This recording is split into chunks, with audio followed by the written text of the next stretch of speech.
Good morning friends. Next lecture છે ગુંજા શોધન. તો ગુંજાનું આપણે જ્યારે મેડિસિનલ વેની અંદર યુઝ કરતા હોય એના સીડ્સનું, તો એ પહેલાં આપણે શું કરવું પડે? એનું શોધન કરવું પડે.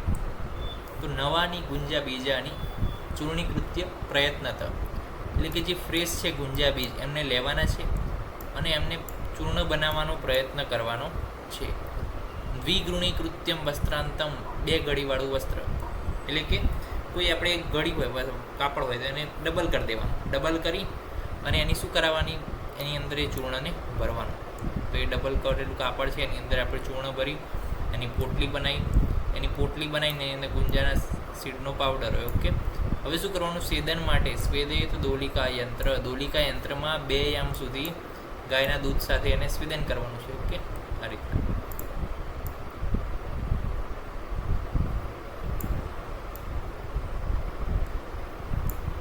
દોલિકા યંત્રની અંદર ગાયનું દૂધ ભરી દેવાનું અંદર અને એને લબડાવી દેવાનું છે અહીંયા. ઓકે, અને ત્યારબાદ શું કરવાનું? સ્વેદન આપવાનું છે.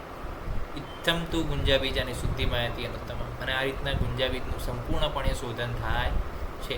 તો નવાની ગુંજા બીજાને લેવાના છે, ત્યારબાદ શું કરવાનું? એને ચૂર્ણીકૃત કરવાના છે. ડબલ પડવાળી વસ્ત્ર લેવાનું છે, એની પોટલી બનાવવાની.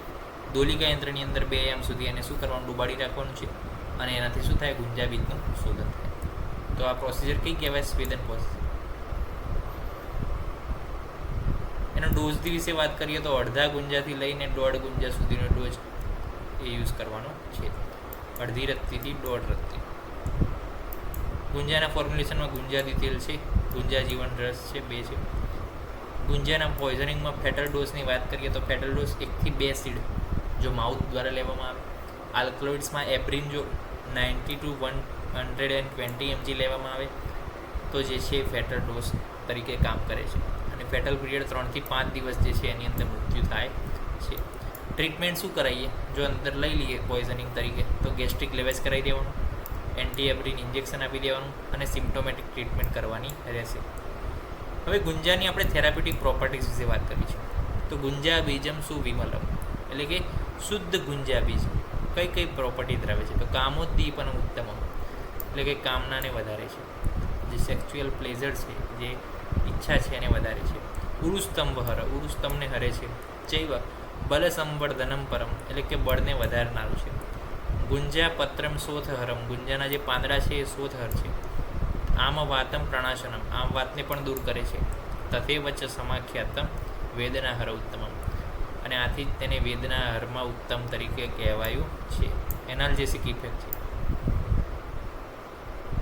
Analgesic effect. ઓકે, પ્લસ શોથહર આમ વાતમાં, કામોદ્દીપન, ઉરુસ્તંભ, બલ સંવર્ધન. તો આ શ્લોક જે છે તમે આખે આખું યાદ રાખી દો. ગુંજા બીજમ સુવિફલમ કામોદ્દીપન ઉત્તમ ઉરુસ્તંભરમ ચૈવમ બલ સંવર્ધનમ પરમ ગુંજા પત્રમ શોધરમ આમ વાત પ્રણાશનમ તથે વચન સમાખ્યાતમ વેદનાહર ઉત્તમ. તો જે છે એ therapeutic properties of the gunja છે, શુદ્ધ ગુંજા બીજ. હવે poisoning of the symptoms of poisoning શું છે? તો કે human poisoning characterize by local painful swelling and ecchymosis, એટલે કે સ્વેલિંગ થાય અને એ જગ્યાએ રેડનેસ થાય. ધીસ ડેવલપ્સ ઇન્ટુ નેક્રોસિસ, પછી એ ભાગે નેક્રોસિસ પણ થાય. The patient suffer from the vertigo, cardiac arrhythmia, convulsion and after that death. When ingested there is nausea, vomiting, abdominal pain, diarrhoea, collapse જોવા મળે છે. Malingerers use the powder seeds to produce conjunctivitis produce કરવા માટે આ લોકો જે મેલિંજર્સ કહેવામાં આવે છે એ લોકો યુઝ કરતા હતા. તો આ જે છે આ પોઈઝનિંગના સિમ્ટમ્સ થઈ ગયા.